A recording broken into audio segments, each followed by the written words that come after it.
بسم الله الرحمن الرحيم.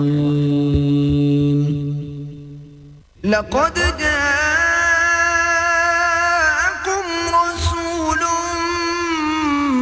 من أنفسكم عزيز عليه ما عنتم حريص عليكم بالمؤمنين رؤوف رحيم. نحمده ونصلي على رسوله الكريم. اما بعد فقد قال الله تبارك وتعالى كما ورد في سورة الانفكاك: اعوذ بالله من الشيطان الرجيم بسم الله الرحمن الرحيم. وما امروا الا ليعبدوا الله مخلصين له الدين حنفاء وَيُقِيمُوا الصَّلَاةَ وَيُؤْتُوا الزَّكَاةَ وَذَلِكَ دِينُ الْقَيِّمَةِ. صدق اللہ العظیم. وعن ابی عبد الرحمن عبد اللہ بن عمر بن الخطاب رضی اللہ تعالی عنہما قال سمعت رسول اللہ صلی اللہ علیہ وسلم یقول: بنی الاسلام علی خمس: شہادت لا الہ الا اللہ وان محمد رسول اللہ، واقام الصلاۃ وایتاء الزکاۃ وحج البیت وصوم رمضان. رواہ الامام البخاری ومسلم رحمہم اللہ. رب اشرح لی صدری ویسر لی امری واحلل عقدۃ من لسانی یفقہوا قولی. اللہم ربنا الہمنا رشدنا واعذنا من شرور انفسنا. اللہم ارنا الحق حقا وارزقنا اتباعہ وارنا الباطل باطلا وارزقنا اجتنابہ. آمین یا رب العالمین. حضرات، آج ہم اللہ کا نام لے کر اربعین نبوی کی حدیث نمبر 3 کا مطالعہ کر رہے ہیں. یہ حدیث مبارکہ متفق علیہ ہے، یعنی اس کی صحت پر امام بخاری اور امام مسلم رحمہم اللہ دونوں کا اتفاق ہے. اور یہ میں کئی مرتبہ عرض کر چکا ہوں کہ احادیث کے ضمن میں مستند ترین جو روایات وہی شمار ہوتی ہیں کہ جن پر امام بخاری اور امام مسلم دونوں کا اتفاق ہوتا ہے. ویسے یہ کہ احادیث کے مجموعوں میں ٹاپ پر یہ دونوں ہیں، صحیح بخاری صحیح مسلم، یہ ٹاپ پر ہے. انہیں صحیحین کہا جاتا ہے. ویسے صحائح ستہ کی اصطلاح بھی ہے، 4 اور مجموعے ہیں جو صحیح احادیث پر مشتمل شمار ہوتے ہیں، لیکن یہ ان میں ٹاپ پر ہے، صحیحین. اور جس حدیث پر یہ دونوں متفق ہو جائیں تو گویا کہ وہ جہاں تک روایت کا تعلق ہے، سند کا تعلق ہے، وہ قرآن مجید کے بہت قریب پہنچ جاتی ہے. اس میں اتنا ہی یقین ہم کر سکتے ہیں جتنا کہ قرآن مجید کی آیات میں کرتے ہیں. اس حدیث کا مضمون وہ ہے جو اس سے پہلے ہم حدیث جبرائیل میں پڑھ چکے ہیں. ام السنہ کہلاتی ہے وہ حدیث، یعنی احادیث کے مجموعے میں اس حدیث کا وہی مقام ہے جو قرآن مجید میں سورہ فاتحہ کا ہے. ام القرآن، ام الکتاب قرآن. اسی طرح ام السنہ وہ حدیث جبرائیل ہے. اب میں آپ کو سنا رہا ہوں کہ وہاں کیا جواب دیا تھا حضور نے اس حدیث کی روح سے. جب پوچھا گیا کہ اخبرنی عن الاسلام، مجھے اسلام کے بارے میں بتائیے، تو جواب کیا تھا؟ الاسلام ان تشہد لا الہ الا اللہ وان محمد رسول اللہ وتقیم الصلاۃ وتؤتی الزکاۃ وتصوم رمضان وتحج البیت ان استطعت الیہ سبیلا. اسلام یہ ہے کہ تو گواہی دے کہ اللہ کے سوا کوئی معبود نہیں، اور یہ کہ محمد صلی اللہ علیہ وسلم اللہ کے رسول ہے، اور تو نماز قائم کرے اور زکوٰۃ ادا کرے اور رمضان کے روزے رکھے اور حج کرے بیت اللہ کا اگر تجھے اس کی استطاعت حاصل ہو. بین ہی یہی مضمون اس حدیث کا ہے جو آج ہم پڑھ رہے ہیں. یہ انڈیپینڈنٹلی یہ حدیث ہے ہی اسی موضوع پر. لہذا جہاں تک تو اس کے کنٹنٹس کا تعلق ہے اور اس کی اہمیت کا تعلق ہے، اس پر ہم گفتگو کر چکے ہیں، کوئی بات دہرانے کی ضرورت نہیں ہے. لیکن آج جو اس میں جو غور طلب بات ہے وہ کیا ہے، سب سے اہم بات کیا ہے؟ اس حدیث کے بارے میں جو عام مغالطہ لوگوں کو ہو گیا ہے وہ یہ ہے کہ شاید یہ کل اسلام کی تعبیر ہے۔ یہ بہت بڑی غلط فہمی، بہت بڑا مغالطہ، بلکہ اسی سے لوگوں کے ذہنوں کے اندر جو ہے وہ کجی پیدا ہوئی۔ لفظ غور طلب ہے بنی الاسلام، اسلام کی بنیاد رکھی گئی ہے 5 چیزوں پر۔ تو یہ ایک شے تو نہ ہوئے، عمارت کی بنیاد قائم کی گئی ہے، عمارت اور ہے، بنیاد اور ہے، یہ بعین ہی ایک شے تو نہیں ہوتے۔ تو بنی الاسلام علی خمس، اسلام یہی کچھ نہیں ہے، اسلام کی بنیاد ان 5 باتوں پر ہے۔ یہ جو سب سے بڑی حقیقت ہے جس کو کہ نظر انداز کر دیا گیا، تو یہ حدیث عام ہے۔ اکثر مساجد میں تو لٹکے ہوئے ہوتے تھے کافی بڑے بڑے چارٹ، جس میں کہ یہ ایک مسجد کے محراب کسی شکل بنا کر اس میں ستون دکھا کر ان میں پھر یہ ارکان اسلام کا جو ہے ایک نقشہ پیش کیا جاتا تھا۔ تو اب تو خیر آج کل کے زمانے میں مساجد میں ان چیزوں کا عام رواج نہیں رہا ہے، ورنہ یہ چیزیں ہوتی تھیں۔ تو ارکان اسلام اس کو ہم کہتے ہیں، اسلام کے ارکان ہیں۔ لیکن یہ ہے کہ یہاں جو سب سے اہم لفظ پھر میں کہہ رہا ہوں تیسری مرتبہ، بنی الاسلام علی خمس، اسلام کی بنیاد 5 چیزوں پر ہے، کل اسلام یہ نہیں ہے۔ اب یہ دیکھیے، اصل میں قرآن مجید کے اندر، جس پر کہ کچھ عرصے پہلے بڑی مفصل گفتگویں میں یہاں ان مجالس میں کر چکا ہوں، انسان کا مقصد تخلیق عبادت رب، وما خلقت الجن والانس الا لیعبدون۔ سورہ ذاریات میں فرمایا میں نے جنوں اور انسانوں کو نہیں پیدا کیا مگر صرف اس لیے کہ میری بندگی اور میری پرستش کرے۔ تو عبادت رب جو ہے وہ مقصد تخلیق انسان۔ تمام انبیاء کی دعوت عبادت، ان اعبدوا اللہ ما لکم من الہ غیرہ۔ آپ پڑھ جائیے قرآن مجید مکی صورتوں میں، حضرت نوح کی دعوت یہی، حضرت ہود کی، حضرت صالح کی، حضرت ابراہیم کی، حضرت موسیٰ کی، عیسیٰ کی، خود حضور کی صلی اللہ علیہ وسلم۔ حضور کی دعوت اور سابقہ رسولوں کی دعوت میں صرف ایک فرق ہے کہ سابقہ انبیاء اور رسولوں کی دعوت ہوتی ہے یا قوم، اے میری قوم کے لوگوں، کیا قوم اعبدوا اللہ ما لکم من الہ غیرہ۔ حضور کی دعوت ہے یا ایھا الناس اعبدوا ربکم الذی خلقکم والذین من قبلکم، بس یا ایھا الناس۔ وہی جو دعوت جو صرف قوموں کی طرف لے کر آتے تھے رسول، وہ حضور کے ذریعے سے وہ گویا کہ گلوبل ہو گئی ہے، پوری دنیا کے لیے ہے، پوری نوع انسانی کے لیے آفاقی ہو گئی ہے۔ دعوت تو وہی ہے، عبادت رب۔ اس عبادت جو ہے اس کا مفہوم کیا ہے؟ عبد سے یہ لفظ نکلا، اور عبد سے نکلنے کے بعد اس کے مفہوم کو اس کے اوپر آپ شامل کریں گے سارے جو اس کے اطلاقات ہیں۔ اب کہتے تھے غلام کو، غلام آقا کا مملوک ہوتا تھا، ملکیت۔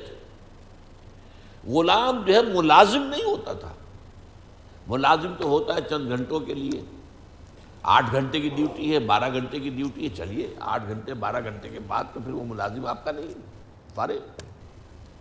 کسی خاص مقصد کے لیے ملازم، کسی کو آپ نے اپنا شوفر رکھا ہے، ڈرائیور رکھا ہے، وہ آپ کا کھانا تو نہیں پکائے گا۔ کسی کو آپ نے رکھا ہے خانسامہ، وہ آپ کا ٹائلٹ تو صاف نہیں کرے گا، وہ صاف کہہ کے جناب نہیں یہ میری ذمہ داری نہیں ہے، میں تو اس کام کے لیے تو نہیں آپ کے پاس آیا۔ غلام کو ہر وقت ہمہ تن ہمہ وقت ہمہ وجوہ اطاعت کرو، اس کی کوئی آزاد مرضی ہے ہی نہیں، اس کی کوئی ملکیت نہیں۔ آقا نے اگر کوئی کوٹھڑی دے دی کہ اس میں رات کو سو جایا کرو، تو وہ کوٹھڑی کا مالک تو نہیں بن گیا، وہ خود کیا مالک بنے گا، وہ خود مملوک ہے۔ اسی طریقے سے کوئی چارپائی دے دی تو اس چارپائی کا مالک تو نہیں ہے، مالک تو آقا ہے۔ وہ تصور عبدیت کا ذہن میں ہونا چاہیے، اس درجے میں اللہ کی بندگی، یہ بندگی ترجمہ کر رہا ہوں اب میں عبدیت کا، جس کو کہ شیخ سعدی نے کہا، اور یہ بھی پچھلے زمانے میں یہ اشعار لکھے ہوتے تھے مساجد میں، زندگی آمد برائے بندگی، زندگی بے بندگی شرمندگی، زندگی تو ہمیں ملی اس لیے کہ اللہ کی بندگی کریں. اگر یہی کام ہم نہ کریں تو شرمندگی ہی شرمندگی ہے. تو پھر حاصل کیا ہو؟ تو ہمہ وقت ہمہ تن ہمہ وجوہ اطاعت. لیکن یہ بھی عبادت کا صرف جسد ظاہری ہے. جیسے میرا اور آپ کا یہ جسم ہے، نظر تو آ رہا ہے سب کو، جو بھی میرا قد و قامت ہے، جو بھی تن و توش ہے، سب کو نظر آ رہا. ایک ہے اس کے اندر جو میری جان ہے، وہ آپ کو نظر آ رہی ہے. اس عبادت کی جان جو نظر نہیں آتی وہ ہے اللہ کی محبت. ایک مجبوری کی اطاعت ہوتی ہے. انگریز کے ہم غلام تھے، اطاعت کرتے تھے. کیا کریں، غلام ماننا پڑے. یا غلام آقا کی اطاعت کرتا ہے تو مجبوری کو کرتا ہے. کہیں سے اسے پکڑ کر خرید کر کہیں جو ہے غلام بنا لیا گیا، اس سے کو خرید کر لے آیا، زر خرید ہے، اب وہ تو مجبور ہے، مانے گا، کیا کرے گا. لیکن یہ عبادت نہیں ہے. عبادت بنے گی اللہ کی جب کہ اس کے اندر اللہ کی محبت کا جذبہ شامل ہو جائے، تب یہ عبادت بنے گی. اسی لیے دوسرا لفظ میں نے ایڈ کیا تھا، بندگی اور پرستش. پرستش ہوتی ہے محبت کے ساتھ. آپ دولت کے پرستار ہیں تو آپ کے دل میں دولت کی محبت ہے. وطن پرست ہے تو وطن کی محبت ہے. قوم پرست ہے تو قوم کی محبت ہے. نفس پرست ہے تو نفس کی آپ پرستش کر رہے ہیں، اس کے احکام کو پورا کر رہے ہیں. تو بندگی اور پرستش مل کر عبادت بنتے ہیں. یہ عبادت ہے کہ جو چونکہ بہت مشکل کام ہے، بہت مشکل کام ہے. تو اس میں ایک بات تو وہ بات ذہن میں رہے کہ اس میں آدمی طے کر لیتا ہے کہ مجھے اسی راستے پر چلنا ہے. پھر کہیں غلطی سے کوئی قدم اٹھ گیا غلط، کہیں جذبات کی رو میں بہہ کر کوئی کام غلط ہو گیا، فوراً توبہ کر لو، اللہ معاف کر دے گا. یہ راستہ تو کھلا ہے. یہ نہیں کہ آپ فرشتے ہو جائیں گے، نہیں. آپ کے ساتھ آپ کا نفس بھی لگا ہوا ہے. آپ ایک ماحول میں رہتے ہیں، آپ اس ماحول کے اثرات سے بالکل لیا تو اپنے آپ کو نہیں بچا سکتے. لاکھ آپ بچ کر چلیں، کہیں پاؤں پھسل گیا، گر گئے، اٹھ جاؤ، فوراً کھڑے ہو جاؤ، توبہ کرو. تو توبہ کا دروازہ کھلا ہے. لیکن اگر کسی ایک گناہ کے اوپر ڈیرا لگا کر بیٹھ گئے تو وہ ایک گناہ بھی ہلاکت کے لیے، بربادی کے لیے، تباہی کے لیے یہ کافی ہو جائے گا. تو یہ ہے عبادت. اس عبادت کے لیے آسان کرنے کے لیے 4 عبادات دی گئی. نمبر 1 نماز، صلاۃ، تاکہ تم بھول نہ جاؤ، کہیں تازہ کرتے رہا کرو. آپ کو معلوم ہے نماز میں ہر رکعت میں سورہ فاتحہ، اور سورہ فاتحہ کی مرکزی آیت کیا ہے؟ 7 آیتیں کل ہیں، مرکزی چوتھی آیت کیا ہے؟ ایاک نعبد و ایاک نستعین. اے اللہ تیری ہی بندگی کرتے ہیں اور پرستش کرتے ہیں اور کرتے رہیں گے. کیونکہ فعل مضارع جو ہے عربی زبان میں حال اور مستقبل دونوں کو کور کرتا ہے. تیری ہی بندگی اور پرستش کرتے ہیں اور کرتے رہیں گے، اور تجھ ہی سے مدد مانگتے ہیں اور مانگتے رہیں گے. اس قول و قرار کو تازہ کرنا، تازہ کرنا، تازہ کرنا. 5 مرتبہ دن میں جو ہے اس کو دوبارہ تازہ کر لو، مبادہ بھول جاؤ. بڑا پیارا شعر ہے حفیظ جالندری کا کہ سرکشی نے کر دیے دھندلے نقوش بندگی، آؤ سجدے میں گریں لوح جبیں تازہ کریں. یہ ہماری پیشانی کے اوپر گرد و غبار آ گیا ہے. اس کے اوپر جو بندگی کا نشان ہونا چاہیے تھا اللہ کی بندگی کا، وہ جو ہے دھندلا ہو گیا. آپ سجدے میں گریں، خاک پر رکھیں اپنی اس پیشانی کو اور اس کو تازہ کر لیں. بندگی کا نقش، بندگی کا جو یہاں نقش ہے وہ تازہ ہو. سرکشی جو ہے نفس کی سرکشی نے کر دیے دھندلے نقوش بندگی، آؤ سجدے میں گریں لوح جبیں تازہ. تو تازہ رکھنے کے لیے کہ یہ عہد آپ بھول نہ جائیں نماز. اور پھر آپ کے ساتھ ایک نفس حیوانی لگا ہوا، حیوانی تقاضے. حیوانی تقاضوں میں موسٹ امپورٹنٹ کیا ہے؟ آپ انگریزی میں کہیں گے preservation of the self and preservation of the species. اپنی ذات کو برقرار رکھنے کے لیے خوراک چاہیے، خوراک کے بغیر تو مر جائیں گے، اور اپنی نسل کو برقرار رکھنے کے لیے جنسی جذبہ ہے، شہوت ہے، شادی ہے، بیاہ ہے، نسل ہے۔ یہ دو ہیں موسٹ پورٹنٹ محرکات جو ہیں، motives, most important motives, animal instincts, preservation of the self and preservation of the species۔ لیکن یہ دونوں جذبے اتنے طاقتور ہیں کہ یہ جب اندر سے ابھرتے ہیں تو یہ اندھے بہرے ہوتے ہیں، انہیں اس سے غرض نہیں ہے، بھوک لگی ہے پیٹ میں ڈالو کچھ، اس سے پیٹ کو کوئی بحث نہیں کہ حلال ہے یا حرام ہے۔ آپ کا شہوت کا جذبہ بھڑک اٹھا ہے، وہ تو اپنی تسکین چاہتا ہے، اس سے کوئی غرض نہیں ہے، جائز راستے سے ہو یا ناجائز سے ہو۔ تو یہ جو خود سر گھوڑا ہے، یوں سمجھیے کہ ہمارا یہ جو حیوانی وجود ہے یہ گھوڑے کے مانند ہے، اور ہمارا روحانی وجود جو ہے، جو حقیقی وجود ہے، وہ اس پر سوار ہے۔ اگر گھوڑا منہ ہے اور سوار کمزور ہے تو وہ گھوڑا جو ہے، وہ جو سوار ہے، وہ گھوڑے کے رحم و کرم پر ہے، جہاں چاہے گا لے جا کے پٹک دے گا۔ وہ سوار کی مرضی سے تو نہیں جائے گا، جدھر وہ چاہے گا جائے گا، اور جہاں چاہے گا پٹک دے گا۔ تو اس منہ زور گھوڑے کے اوپر سوار ہونے کے لیے آپ کو ذرا اپنی خودی، اپنی انا، اس کو بھی طاقتور کرنے کی ضرورت ہے۔ اس اپنی خودی اور انا کو طاقتور کرنے کے لیے روزہ رکھ دیا گیا۔ پورا دن بھوکے رہو، برداشت کرو، پیاس بھی ہے تو برداشت کرو۔ یہ ساری سہولتیں جو آج ہمیں حاصل ہیں، کبھی حاصل تو نہیں تھی نا۔ کہاں تھے اے سی، کہاں تھے، اور کہاں دیہات میں کہاں ہے، اور یہ ساری چیزیں دیکھیے کہ روزے تو گرمی کے موسم میں جون جولائی مئی کے مہینے میں بھی روزے آتے ہی ہیں۔ برداشت کرو، بھوک کو برداشت کرو، کھانے کی چیزیں موجود ہیں لیکن نہیں کھاؤ، جائز چیزیں موجود ہیں، جائز نہیں، اس وقت حرام ہے، اس وقت وہ جائز بھی حرام ہے۔ طلوع فجر کے بعد سے لے کر غروب شمس تک جائز چیزیں کھانا بھی حرام ہے۔ شہوت کی انگڑائیاں کتنی بھی ہوں، لیکن چاہیے کہ بیوی موجود ہے، منکوحہ بیوی موجود نہیں، حرام، اللہ نے روکا ہوا۔ تو یہ ایک مشق ہے اپنے اس منہ زور گھوڑے کو لگام دینے کی، اسی کا نام تقویٰ ہے، بچ کر چلنا، سیلف کنٹرول، اپنے حیوانی وجود کے اوپر کنٹرول رکھنا۔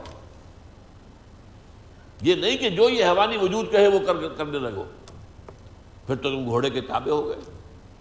پھر وہی کہوں گا، گھوڑا پھر آپ کو جس کھائی میں چاہے گا گرائے گا۔ تیسرے یہ کہ انسان میں مال کی محبت جو ہے، وَإِنَّهُ لِحُبِّ الْخَيْرِ لَشَدِيدٌ، بہت ہے۔ دنیا میں زندگی بسر کرنے کے لیے ساز و سامان تو چاہیے نا، ساز و سامان پیسے سے آتا ہے، لہذا یہ بھی گویا کہ ہمارے اینیمل انسٹنکٹس میں سے ہے کہ کچھ مال و دولت، لیکن اس میں بھی انسان اندھا ہو جاتا ہے، جمع کر رہا جمع کر رہا جمع کر رہا، مال اس کی محبت ہے، پھر اندھا ہو جاتا ہے۔ مال کی محبت میں یہ بھی نہیں دیکھتا کہ کیا حلال ہے کیا حرام ہے، مال آنا چاہیے چاہے حرام سے آئے۔ اس کو روکنے کے لیے زکوٰۃ دو، خرچ کرو، دینے کی عادت ڈالو، دو، اللہ کی راہ میں دو، اتنا تو کم سے کم دینا ہی ہے، ہر حال دینا ہے، اس سے بھی زیادہ اور دو اور دو اور دو۔ عام لوگ سمجھتے ہیں صرف زکوٰۃ پر اکتفا نہیں، ان فی المال لحقا سوی الزکوٰۃ، حضور نے فرمایا تمہارے مالوں میں زکوٰۃ کے علاوہ بھی حق ہے، اس کو ہم کہتے ہیں صدقات نافلہ، مزید دو اور خفیہ دو، اور اس طور سے دو کہ داہنا ہاتھ جو کچھ دے رہا ہو تمہارے اپنے بائیں ہاتھ کو اس کی خبر نہ ہو، اس کا ڈھنڈورا مت پیٹو۔ زکوٰۃ جو ہے وہ تو اعلان دی جائے گی، اسلامی حکومت میں ریاست خود دے گی، یا فرض کیجئے اموال باطنہ ہیں آپ خود دیں گے تب بھی اعلان دیں گے، لیکن جو صدقات نافلہ ہیں چھپا کر، یہ ہے حکمتیں اس عبادت کو آسان کرنے کی، اور یہ ساری حکمتیں جمع کر دی گئی ہیں حج کے اندر۔ حج میں ذکر بھی ہے اللہ کا، تلبیہ بھی ہے، شاعر اللہ کو دیکھنا ہے۔ حج میں آپ کو معلوم بیت اللہ کو صرف دیکھنا بھی ثواب ہے، طواف کر رہے ہیں۔ پھر یہ جب احرام میں ہیں آپ تو پابندیاں بھی نفسیانی جو ہے، جو روزے والی پابندیاں بھی کچھ آ جاتی ہیں۔ تعلق زن و شو نہیں ہو سکتا، چاہے بیوی ساتھ ہے، احرام کے اندر ہے، وہ تعلق حرام، پھر پیسہ بھی خرچ ہوتا ہے۔ تو تینوں حکمتیں وہ جامع ترین جو ہے سمجھیے کہ عبادت ہے۔ اسی لیے کہا گیا ہے کہ حج مبرور جو ہے وہ شے ہے جو حج اللہ کے قبول ہو جائے، وہ شے ہے کہ جس کے بعد انسان کے سابقہ زندگی کے سارے گناہ معاف ہو جاتے ہیں، اور وہ ایسے ہو جاتا ہے جیسے آج ہی اس کی ماں نے اسے جنا ہے، جیسے وہ آیا ہے بچہ معصوم ماں کے پیٹ سے، ایسے ہی وہ معصوم ہو جاتا ہے۔ لیکن وہ حج مبرور ہو، حلال کی کمائی سے حج کیا گیا، حرام سے نہیں۔ اور وہاں حج میں وہ ساری پابندیاں جو ہے بڑی عمدگی کے ساتھ، اعلیٰ اسلوب کے ساتھ نباہی گئی۔ فلا رفث ولا فسوق ولا جدال فی الحج۔ اب یہ ہے اصل میں جو دو لفظوں کا فرق میں نے واضح کرنے کے لیے اتنی لمبی بات کی ہے، عبادت اور عبادات۔ لفظی طور پر تو عبادت کی جمع عبادات، نماز بھی عبادت، روزہ بھی عبادت، حج بھی عبادت، زکوٰۃ بھی عبادت، یہ سب عبادات۔ اصل عبادت کیا ہے؟ ہمہ تنگ، ہمہ وقت، ہمہ جہد اللہ کی اطاعت، اس کی انتہائی محبت کے جذبے سے سرشار ہو۔ تو عمارت یہ ہے، بنی الاسلام علی خمس، اس عمارت کی بنیاد ان 5 چیزوں پر ہے۔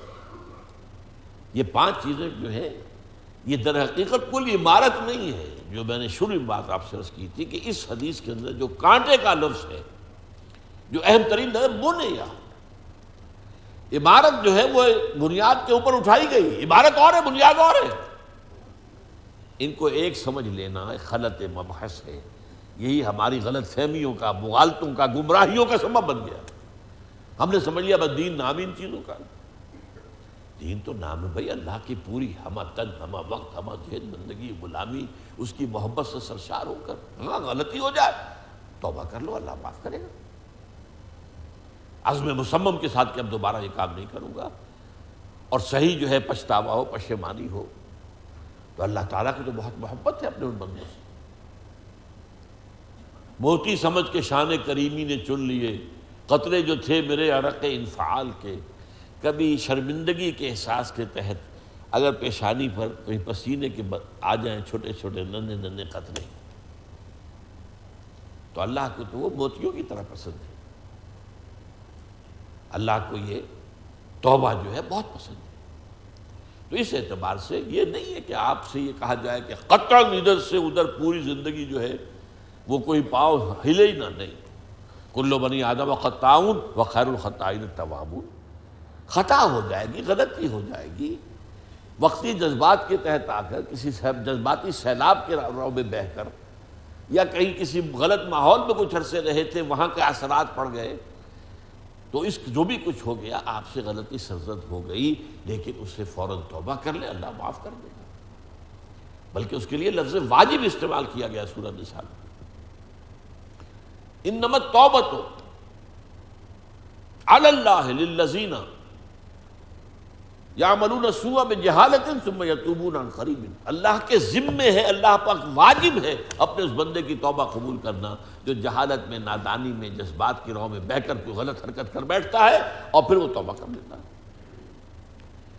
تو گویا کہ اس حدیث کا جیسا کہ میں نے عرض کیا، جہاں تک اس کا اصل مضمون ہے اس پر تو گفتگو جو ہے حدیث جبرائیل کے ضمن میں ہو چکی ہے، لیکن میں نے آج خاص طور پر جو آیت پڑھی ہے وہ سورہ انفطار کی ہے، جو یہ عبادت اور عبادات ان کے تعلق کو واضح کرنے والی بات ہے۔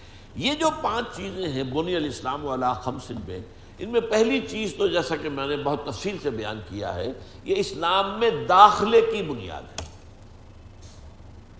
وہ داخلہ تو صرف کلمہ شہادت سے ہو جائے گا۔ نماز، روزہ، حج اور زکوٰۃ بھی اضافی چیزیں ہیں۔ ویسے بھی یہ سب کا موقف ہے کہ تارک نماز کافر نہیں ہوتا، منکر نماز کافر ہو جائے گا۔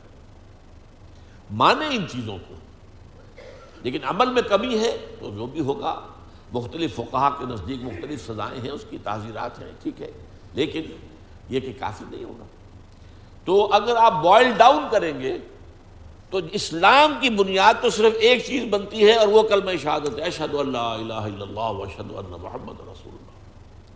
اس لیے عین حالت جنگ میں جس نے کلمہ شہادت پڑھ دیا تھا، اس کو حضرت اسامہ ابن زید نے نہیں چھوڑا، بخشا نہیں، اس کی جان نہیں بخشی کی، بلکہ اس کی گردن اڑا دی۔ تو حضور نے جواب طلبی کی، کیا کرو گے جب یہ کلمہ شہادت جو ہے تمہارے خلاف جو ہے استغاثہ لے کر آئے گا قیامت کے دن؟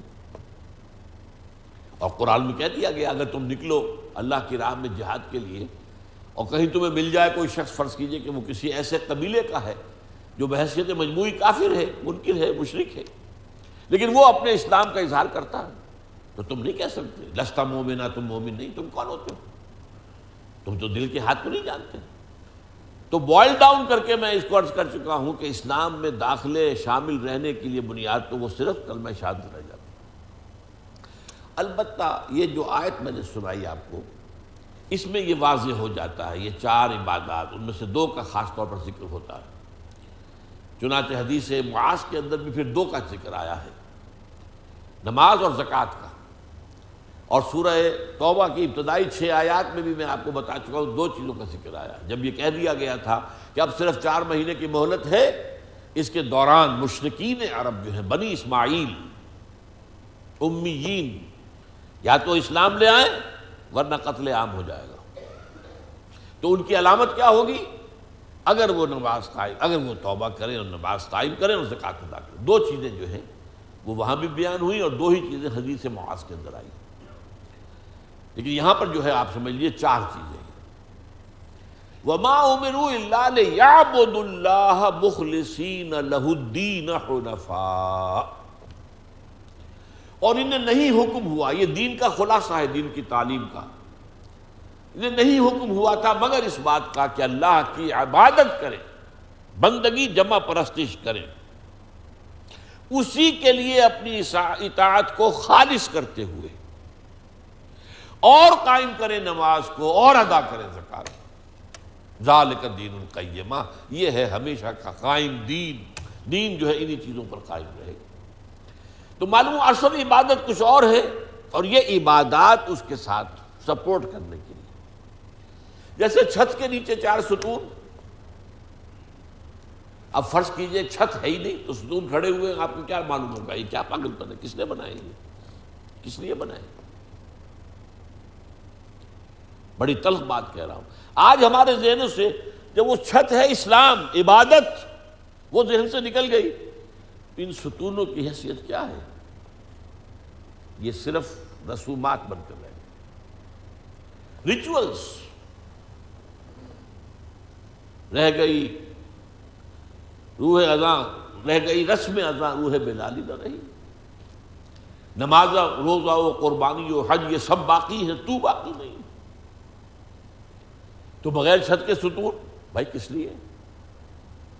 لا یعنی، بے معنی، بے مقصد۔ وہ چھت جو ہے وہ اسلام ہے۔ اسلام کے معنی اطاعت۔ بنی الاسلام علی 5، شہادت ان لا الہ الا اللہ وان محمد رسول اللہ، واقام الصلاۃ وایتاء الزکاۃ وحج البیت وصوم رمضان، متفق علیہ۔ وما امروا الا ليعبدوا الله مخلصین له الدین حنفاء وَيُقِيمُوا الصَّلَاةَ وَيُؤْتُوا الزَّكَاةَ وَذَلِكَ دِينُ الْقَيِّمَةِ۔ یہ واو کو میں نے بار بار جو کہہ رہا ہوں زور دے کر، چونکہ گرامر میں اسے کہتے ہیں حرف عطف۔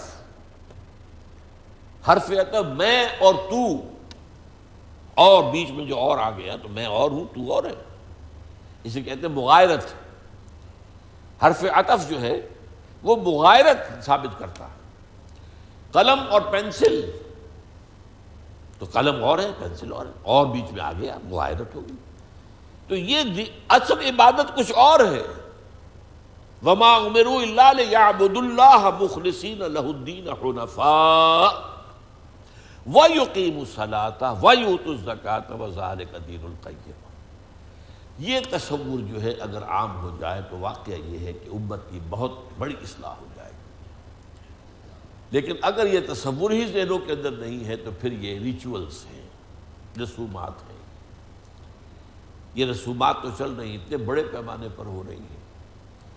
25-25 30-30 لاکھ آدمی حج میں جمع ہو جاتے ہیں، اور رمضان کے آخری عشرے میں تو سنا ہے کہ 25-30 لاکھ سے زیادہ کی آبادی ہو جاتی ہے حرم کی. لیکن کیا اس کا دنیا پر کوئی ماشا بھر بھی کوئی اثر ہے؟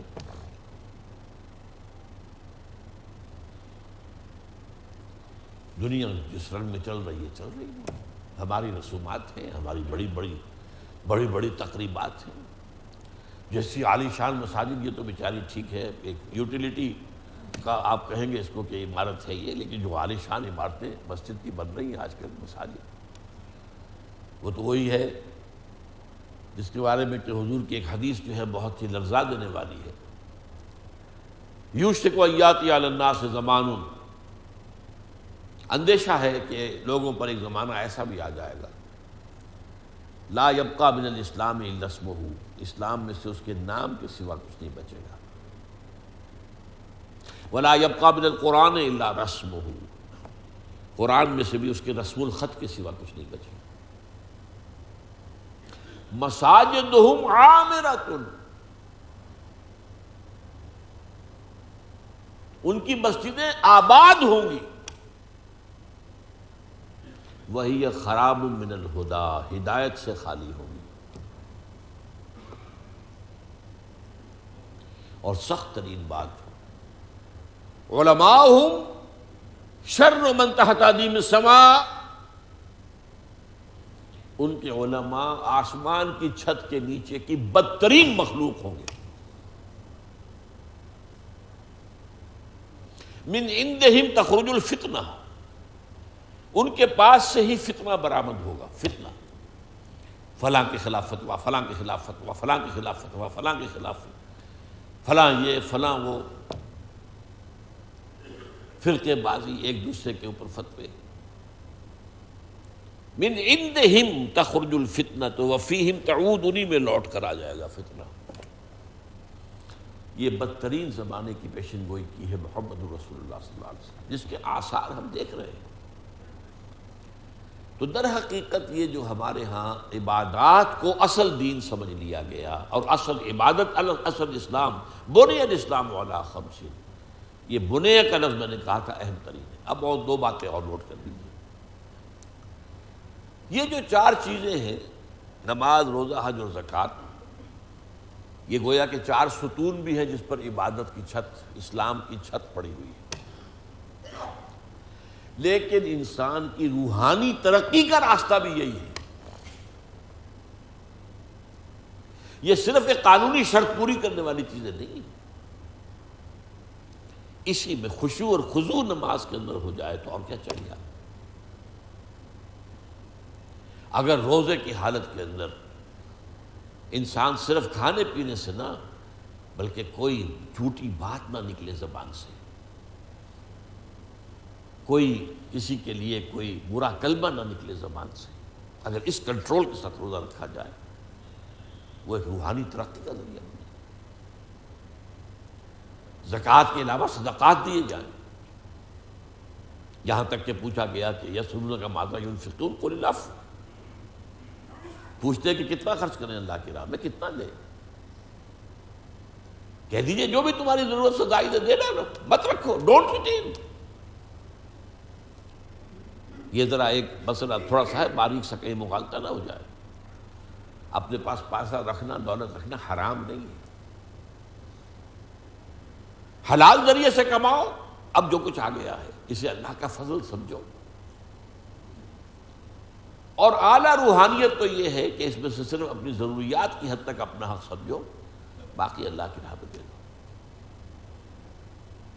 یہ ان محروموں کا حق ہے، فی اموالہم حق معلوم للسائل والمحروم، اللہ نے تمہارے حصے میں ڈال کر تمہارا امتحان لیا ہے کہ تم ان کو لوٹا کر فارغ کر ہو جاتے ہو یا اس پر قبضہ مخالفانہ رکھتے ہو، لیکن جائز ہے، حرام نہیں ہے۔ صرف زکوٰۃ تو زبردستی لے لی جائے گی، باقی تم رکھ سکتے ہو، تمہاری اولاد کو منتقل ہو سکتا ہے وراثت کے طور پر، لیکن روحانی ترقی اگر چاہتے ہو تو یسألونک ماذا ینفقون قل العفو۔ حضور نے زندگی اسی سطح پر گزاری ہے، اپنے پاس ایک پیسہ رکھا ہی نہیں کبھی۔ عام آدمی سے اگر آپ یہ کہہ دیں تو شاید وہ آپ کا سر پھوڑ دے کہ حضور نے کبھی زکوٰۃ نہیں دی، کیسے ہو سکتا؟ ارکان اسلام کیسے ممکن ہے؟ بھائی کیسے دے زکوٰۃ؟ زکوٰۃ تو پال جمع ہو تو دینا، جب رکھا ہی کبھی کچھ نہیں اپنے پاس تو زکوٰۃ کہاں پائے گی؟ اور اسی پر یہ خاص صحابہ کرام کے اندر ایک طبقہ کہلاتا ہے فقراء صحابہ، انہوں نے اسی سطح پر زندگی گزاری، سب نے نہیں، باقی عام لوگ جو ہے کاروبار بھی کرتے تھے اپنا، اور دولت جو ہے وہ اللہ کی راہ میں دیتے بھی تھے، رکھتے بھی تھے۔ جب رکھتے تھے تبھی تو ہوتا تھا کہ غزوہ تبوک کے موقع پر لا کر اتنے بڑے بڑے پیسے، اتنی بڑی رقمیں دے دی، حضرت عثمان اپنے پاس نہ رکھتے تو کیسے لے آتے؟ لیکن روحانی ترقی کا راستہ یہی ہے، تو اللہ تعالیٰ کے راستے میں روحانی ترقی کی بھی یہی منزلیں ہیں، سیڑھیاں یہی ہیں، اسی میں سے ہو کر گزرو گے۔ ایک یہ ہے کہ آپ نے نماز جو ہے آپ نے پڑھ لی، فرض ادا ہو گیا، فقہی اعتبار سے آپ کی نماز صحیح ہے۔ ایک یہ ہے اس میں خشوع ہے، خضوع ہے، حضور قلب کے ساتھ نماز پڑھی ہے۔ جیسے حدیث میں آتا ہے کہ سجدہ کرو تو یوں محسوس کرو گویا کہ اپنے رب کے قدموں میں اپنا سر رکھ دیا، یہ کیفیت کے ساتھ۔ قرآن مجید پڑھو تو جو بھی رحمت والی آیات آئیں اس کے لیے فوراً اللہ سے سوال کرو، دعا کرو۔ عذاب کی آیت آئے تو فوراً اللہ کے عذاب سے معافی طلب کرو، اس کیفیت کے ساتھ۔ یہ صرف یک طرفہ نہیں بس جو ہے وہ پڑھ دیا بس جو ہے رٹا ہوا اگل دیا، نہیں، یہ تو ایک طرح کے ڈائلاگ ہونی چاہیے، جس کو اقبال نے کہا انائے صغیر انائے کبیر، انائے کبیر the infinite ego، اور انائے صغیر the finite ego، وہ میں، اننی انا اللہ لا الہ الا انا فاعبدنی۔ اللہ کی انانیت کبریٰ کا قرآن مجید میں یہ مقام ہے، سورہ طٰہٰ کا، انانیت کبریٰ، اننی انا اللہ لا الہ الا انا فاعبدنی واقم الصلاۃ لذکری۔ تو یہ کیفیت جو ہے اس کے ساتھ نماز پڑھی جائے، نماز وہی ہے لیکن نماز میں فرق ہے، وہ کیفیت جو ہے وہ کس کیفیت کے ساتھ نماز ادا کی گئی اس کے اعتبار سے فرق پڑے گا۔ اور آخری بات یہ کہ یہی جو 4 عبادات ہیں، نماز، روزہ، حج، زکوٰۃ، یہ اس دنیا میں اسلامی معاشرے کی ایک تنظیم کی بنیاد بن جاتے ہیں، یہ شاعر ہیں، ایک معاشرے میں نظر آتی یہی چیزیں جو اسلام کے مظاہر نظر آئیں گے۔ مسجدیں ہیں، ٹھیک ہے، مسجدیں جامع اتنی نہیں ہونی چاہیے جتنی کہ ہم نے بنا لی ہے، وہ تو اسلامی نظام اگر ہو، ریاست اسلامی ہو تو وہ صرف حکومت کی مسجدیں ہوں گی، اور لاہور میں گورنر نماز پڑھائے گا، گورنر خطبہ دے گا، یا اسی چھوٹی جگہوں پر آپ آ جائیں گے تو جو بھی اس علاقے کا جو ایڈمنسٹریٹو آفیسر ہوگا وہ وہاں پر خطبہ دے گا، وہاں بھی اجازت سے، حکومت کی اجازت سے۔ یہ تو ہم نے بنا لی ہے، ایک مسجد میں 3 مسجدیں، ایک گلی کے اندر ایک اہل حدیث کی ہے، ایک بریلوی کی ہے، ایک دیوبندی کی ہے، لاؤڈ سپیکر ایک دوسرے کے مقابلے میں ہیں اور مقابلے ہو رہے ہیں بلند آوازی کے۔ یہ تو خیر بہرحال غنیمت ہے، چلیے دین کا ایک ڈھانچہ قائم، لیکن یہ کہ وہ تو ہمارا جو نظام ہے وہ پوری معاشرت جو ہے اس کی ایک تنظیم ہوتی ہے۔ ایک علاقے میں 5 وقتہ نماز لوگ جمع ہوتے ہیں، بھائی آج فلاں صاحب نہیں آئے، کیا وجہ ہے، چلیں پتہ کریں۔ یہ ہمارے سوشل کانٹیکٹ کا ذریعہ بننا چاہیے، یہ نہیں کہ آئے کسی کو نہ دیکھا نہ پوچھا نہ کسی سے کوئی مزاج پرسی کی، فجر کی نماز ہوئی، وہ پھیرا سلام اور گئے، حضور تو بیٹھ جاتے تھے اور گفتگو کرتے تھے، کسی نے کوئی خواب دیکھا وہ بیان کرے، کسی نے کوئی اور کوئی بات کرے۔ تو یہ جو ہماری مسجد کا نظام ہے، پھر آپ کو معلوم ہے کہ بین الاقوامی اتنا بڑا اجتماع جو ہے، اس امت کی آفاقیت کا سب سے بڑا مظہر وہ آج بھی ہے، اگرچہ روح نہیں گئی، ڈھانچہ رہ گیا ہے، لیکن جسے کہتے ہیں کہ کھنڈر بتا رہے ہیں عمارت عظیم تھی، یہ کتنی عظیم عمارت تھی۔